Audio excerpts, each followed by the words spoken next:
Earlier, we also spoke to Melina Abdullah, Pan-African Studies professor at California State University and Black Lives Matter organizer for the Los Angeles chapter.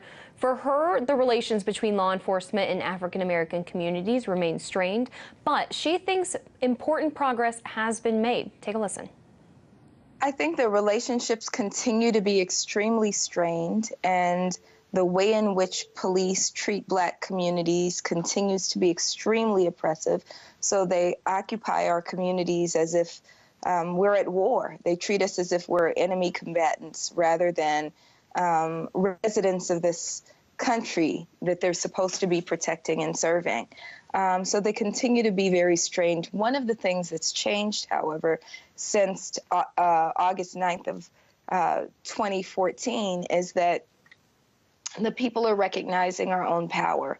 And so people are not simply submitting to the kind of repressive policing that we've been experiencing. We are rising up and we're refusing to lay down for the police who continue to abuse, brutalize, and kill us. Really what we'd like to see happen as we look forward, as we think about the 2-year anniversary of Mike Brown, we're also coming up on August 11th, which is the 2-year anniversary of the killing of Ezell Ford here in Los Angeles, and the 1-year anniversary of the killing of Redell Jones here in Los Angeles on August 12th. As we think about these things, I think we need to take a more holistic view of what public safety is. And so what we're trying to do is begin to shift resources away from repressive policing, which every major study shows is the least effective form of public safety, and into prevention and intervention and resource programs, things like mental health resources, things like permanent housing, things like after-school programs and livable wage jobs that actually keep communities safe. Rather than over-investing in police.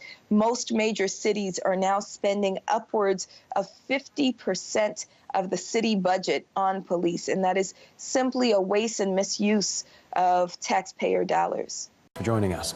In Chicago, hundreds of Black Lives Matter activists have marched through the city and protested the latest fatal shooting from the police. Today is the second anniversary of the death of an unarmed black teen killed by police in the city of Ferguson. The case triggered a massive wave of riots across the U.S. and abroad. The violent riots in Ferguson and the Black Lives Matter movement have changed the relationship between law enforcement and Black Americans.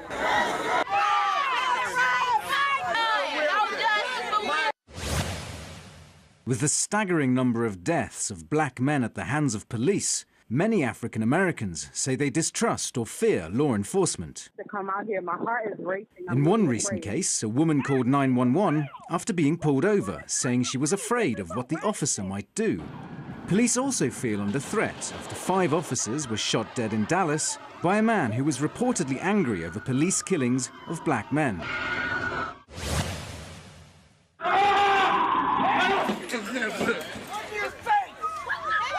Videos showing excessive use of force by police keep springing up on the internet, often sparking public unrest.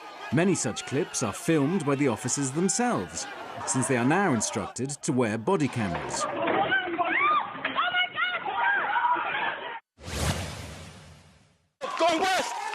Even though body cameras aim to create more transparency, there have been cases when they failed to record crucial moments, such as the shooting and killing of a suspect. But they seem to function perfectly when officers perform a PR stunt, like handing out free ice cream. On behalf of the Halifax Police Department. Ferguson put the use of military-type gear by the US police force in the spotlight. Riot officers were equipped with armored vehicles, shotguns and M4 rifles. Some of the Humvees were reported to have come straight off the battlefields of Iraq and Afghanistan. You know, with the murder of Michael Brown and the wave of protests, one thing that people realized is that they had the technology in their own hands to make records of this, and they began to do it. And it has been important on the side of exposing the reality that previously had been hidden.